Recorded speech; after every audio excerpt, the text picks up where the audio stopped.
একটা বিষয় আমার হৃদয়ে আজকে খুব আঘাত করছে, সেটা একটু বলতে চাই। আমি এয়ারপোর্টে আসার পরে দেখলাম আমাদের ইউনিভার্সিটির স্টুডেন্ট হাদি নাম না, ওই ছেলেকে গুলি করা হয়েছে নাকি।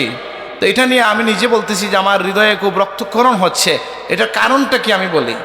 একজন মানুষকে যখন অন্যায়ভাবে হত্যা চেষ্টা করা হয়, কোনো মানুষ কোনো মুসলমান এটা মানতে পারে না, মানতে পারে।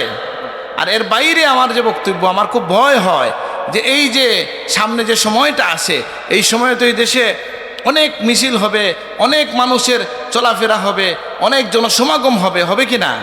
আমার ভয় লাগে যে এই দেশে কোনো উদ্দেশ্যমূলকভাবে কেউ কোনো মেসাকার করতে চায় কিনা। আল্লাহ এই দেশকে হেফাজত করুন, আমিন।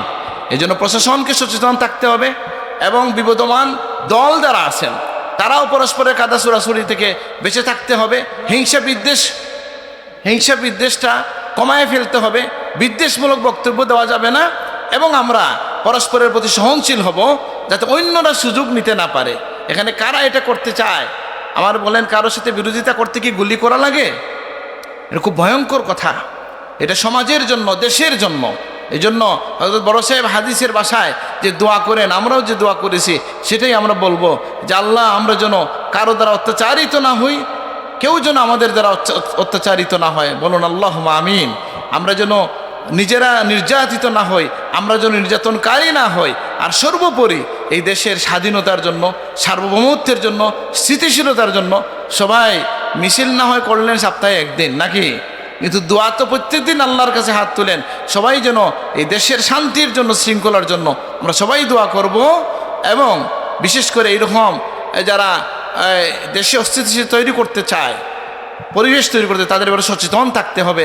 চিন্তা করেন এত মানুষ, এই যে সামনে যে বিষয়গুলো আসতেছে, মিছিল মিটিং হবে কিনা ভাই, আরও হবে কিনা? এখন যদি এরকম কিছু মানুষ বের হয়ে যায় যে গুলি টুলি করবো, তো কী হবে এই দেশের? হ্যাঁ, একেবারে রক্তাক্ত অবস্থা তৈরি হয়ে যাবে। এই জন্য আমরা সচেতন থাকব এবং আমরা সবাই দোয়া করব যেন এই দেশটা কোনো ভাতৃঘাতী লড়াইয়ের দিকে না যায়, রক্তারক্তির দিকে না যায়। আল্লাহ তুমি হেফাজত করো, আমিন। এবং আজকের এই ঘটনা আমরা নিন্দা জানাই এবং সরকারকে আহ্বান জানাই যে এরকম দুষ্কৃতকারী যারা আছে তাদেরকে আইনের আওতায় নিয়ে আসতে হবে। আপনারা একমত আছেন নাকি? এটা আমার সাধারণত এই সমস্ত বিষয়ে আমি কথা বলি না, যেহেতু এই ছেলে আমাদের ইউনিভার্সিটির একটা ছেলে, এবং কেন জানি মনে খুব অশান্তি তৈরি হয়েছে ওভারঅল এই দেশে। এইভাবে যদি রাস্তাঘাটে মানুষজনকে কেউ একজন আর কেউ কাছাকাছি, ভাই কাছে দিয়ে যে যায় তাকে তো আমি সন্দেহ করি না, এখন তো সবাইকে সন্দেহ করবে, তাই না? বাংলাদেশে তো নিয়ম হইল ভাইরাল বিষয়ে কথা বলা, আমি এটা করি না। বিশেষ করে রাজনৈতিক কোনো বক্তব্য বা এগুলা ওয়াজ মাহফিলে আমি দেই না, বা আমি তো রাজনীতি করিও না।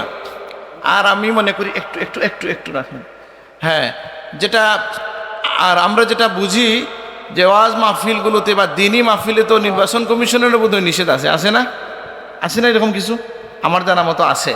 তো আমিও মনে করি, অনেকে মনে করেন যে ওয়াজে মসজিদে রাজনীতি কেন হবে না, রাজনীতির কথা চলবে কি চলবে না।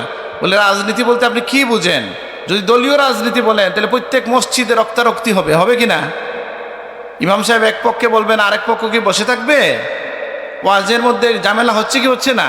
বলে এটা আপনি ইসলামের যে ইউনিভার্সাল রাজনীতি আছে, ওভারঅল যে রাজনীতি আছে, যে ইসলামের বিধানের সৌন্দর্য আছে, ইসলামের আহকামের যে সৌন্দর্য আছে, বা ইসলামী রাজনীতির সৌন্দর্য, আমরা আখলাকের কথা আমরা তুলে ধরতে পারি, কিন্তু সেইভাবে দলীয় রাজনৈতিক বক্তব্য থেকে দিনী প্রতিষ্ঠানগুলোকে বাঁচাইয়া রাখতে হবে। কারণ সব মুসলমান, যত দল দাঁড়াইছেন কেউ মুসলমান, বুঝেন নাই?